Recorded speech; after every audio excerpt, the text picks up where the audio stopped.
रूस और यूक्रेन के बीच 3 साल से भी ज्यादा वक्त से चल रहे युद्ध को खत्म कराने की कोशिशों में एक नया मोड़ आया है। अमेरिकी प्रेसिडेंट डोनाल्ड ट्रंप के विशेष दूत स्टीव विटकॉफ और उनके दामाद जेरेड कुशनर ने मंगलवार को रशियन प्रेसिडेंट व्लादिमीर पुतिन से करीब 5 घंटे मुलाकात की। ये बैठक मॉस्को के क्रेमलिन में हुई, लेकिन कोई बड़ा समझौता नहीं हो सका। पुतिन ने ट्रंप की शांति योजना को कुछ हद तक स्वीकार तो किया, लेकिन यूक्रेन के 4 इलाकों दोनेत्स्क, लुहांस्क, खेरसोन और जापोरिजिया पर अपना दावा छोड़ने से इनकार कर दिया। उन्होंने साफ कहा कि इन इलाकों को रूस में मिलाने के बिना कोई शांति संभव नहीं है।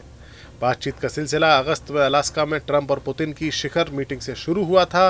वहां 28 सूत्री योजना पर शुरुआती सहमति बनी थी, लेकिन यूरोप और यूक्रेन ने इसे रूस के पक्ष में बताया।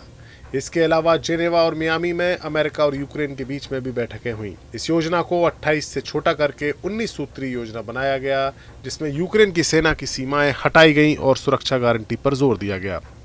ट्रंप ने वॉशिंगटन में कैबिनेट मीटिंग में कहा कि ये युद्ध एक बहुत बड़ा सिरदर्द है। हर महीने 25 से 30 हजार लोग मर रहे हैं। इसे खत्म करना आसान नहीं है, लेकिन हम कोशिश कर रहे हैं। पुतिन के हालिया बयान ने ट्रंप की योजना को बीच में लटका दिया है। सोमवार को उन्होंने यूरोपीय देशों पर आरोप लगाया कि वे शांति प्रक्रिया को बर्बाद करने का प्रस्ताव ला रहे हैं। पुतिन ने कहा कि हम यूरोप से युद्ध नहीं चाहते, लेकिन अगर वे हमसे लड़ना चाहें तो हम तैयार हैं। परिणाम इतने तेज होंगे कि उनके पास बातचीत करने वाला कोई नहीं बचेगा। ये बयान बैठक से ठीक पहले आया, जिससे माहौल तनावपूर्ण हो गया। पुतिन के विदेश नीति के सलाहकार यूरी उशाकोव ने बैठक के बाद बताया कि चर्चा उपयोगी तो रही, लेकिन इलाकों पर कोई समझौता नहीं हो सका।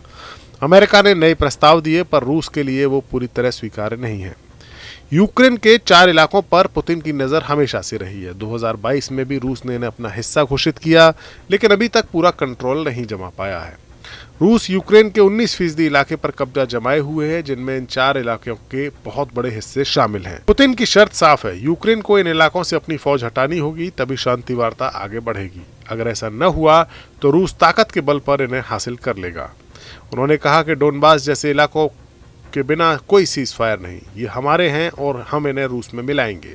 ये दावा रूस के संविधान में भी जोड़ लिया गया है, जिससे पीछे हटना अब मुश्किल हो गया है। यूक्रेन के प्रेसिडेंट ज़ेलेंस्की ने इस पर कड़ी प्रतिक्रिया दी है। डबलिन में उन्होंने कहा कि यूक्रेन के बिना कोई फैसला नहीं हो सकता। शांति खुली और न्यायपूर्ण होनी चाहिए, जिसमें रूस दोबारा हमला न कर सके। ज़ेलेंस्की ने विटकॉफ और कुशनर से बात करने की इच्छा जताई, लेकिन चेतावनी दी कि कोई सीक्रेट डील बर्दाश्त नहीं है। यूरोपीय संघ के देश भी चिंतित हैं। आयरलैंड के पीएम ने कहा कि शांति में न्याय जरूरी है, वरना ये रूस को मजबूत कर देगी।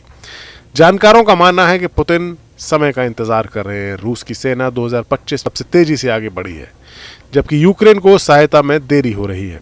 ट्रंप की योजना अगर नाकाम हुई तो युद्ध लंबा खिंच सकता है। फिर भी बैठकों के बाद दोनों पक्षों ने संपर्क जारी करने का वादा किया है। उशाकोव ने कहा है कि वॉशिंगटन और मॉस्को में अभी काम बाकी है। क्या ये कोशिश युद्ध का अंत कर पाएगी या नई चुनौतियां खड़ी करेगी, ये आने वाला वक्त बताएगा। Bureau report, news nation. जहां भक्ति है हर शब्द में, कथाओं में छुपे हैं दिव्य रहस्य और ज्योतिष देता है जीवन को दिशा। धर्म से जुड़ी हर बातों को जानने के लिए हमारे चैनल स्तुति को सब्सक्राइब करें। चैनल पर जाने के लिए इस लिंक पर क्लिक करें।